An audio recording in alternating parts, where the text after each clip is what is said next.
Hi Lindsay. So this is your video to help you visualize and work on your diaphragmatic breathing, your TVA, your hug the baby work, and your pelvic floor work combined.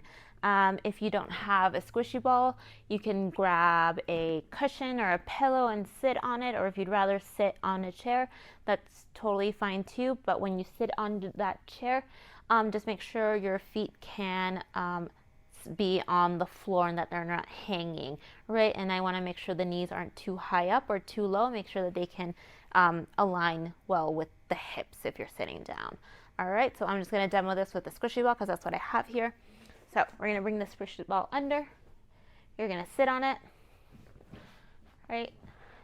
And then all you're going to do, if you don't have a TheraBand, you can place your hands right around your ribs, and my thumbs are at the back of my ribs. So we make sure we're not tilted forward, we're not arching back. I can do this from the side so you can see what it looks like, right? I want to make sure I'm not sitting like this, or like this, or like this. I like to make sure my alignment is ear, shoulder, hip, nice and stacked. So from here, just inhale. You're going to breathe into your hands to expand the rib cage. Exhale, hug yourself in. Then it looks like this. We inhale and exhale. Good. As I start to breathe, I make sure my thumbs are giving me feedback so I can get the back of my ribs to expand as I inhale. Exhale. I hug in. Inhale. Let everything hang out. Let everything expand. Belly out. Totally fine. And then as you exhale, hug from the center. And then we grow slightly tall as well. Inhale. Exhale. Good. Once you have that breathing down and that nice hug from the center, and that hug is coming from the front and back and the sides as well, you can start to add little pelvic floor. So you can imagine if my hands are mimicking diaphragm and pelvic floor, I inhale. Diaphragm expands, pelvic floor softens, and then I exhale. I pick up my pelvic floor, I zip up pubic bone to belly button to sternum, and I grow tall. Inhale. Let the breath travel down. Exhale. Good. And as I breathe, you'll probably start to feel your pelvic floor start to move into the ball as you expand. And as you exhale, you gather and lift it gently off the ball. Good. I would do at least 10 breaths coordinating inhale with exhale. Right? I'm going to do that sideways so you can see what it looks like. Right? So if I inhale, let everything expand, and then as I exhale, right? And I watch that this isn't happening, right?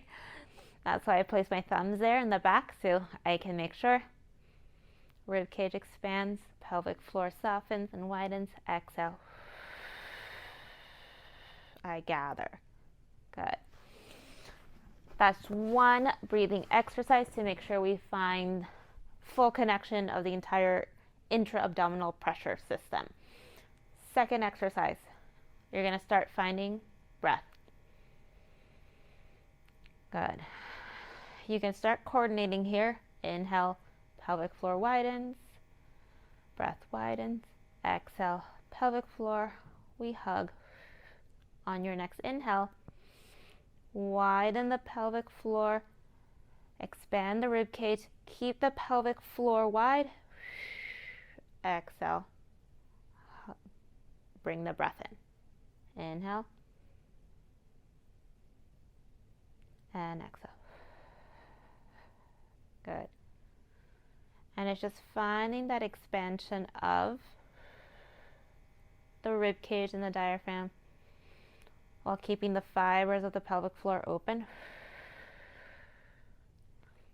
And then we would at least try to do 5 of those in a row, or maybe 10 if you can, without losing it. Once you lose it, totally fine. Just take note of how many reps you were able to do. And that way, as you start to progress, we can start to use it as a starting point and build up on that. So that's exercise 2, pelvic floor soft. We find movement and the hug. All right. Third breathing exercise. Start taking your breaths. Inhale, diaphragm expands, pelvic floor softens. Exhale, we gather. Good. I take one more breath, and on your exhale, we gather, hug, lift the pelvic floor, keep the pelvic floor lifted, and you inhale. Expand the diaphragm, hug in.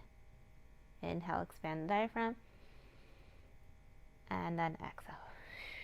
So we're trying to keep those fibers of the pelvic floor intact, trying to keep that diamond together and connected, and it's slightly floating off the ball underneath you or the chair, pillow, whatever you're on, and we're just trying to keep it holding, resisting, building that endurance. And then I would do this for about 5, ideally 10. The minute you feel like you just lost it, or even one of those just travels away, take note which one traveled away, or note when you lost it and how many breaths you were able to do while holding it. And then we'll use that as a basis and then build off of that. All right, so those are your 3 breathing exercises. Ideally, we do 10, 10, 10 all together.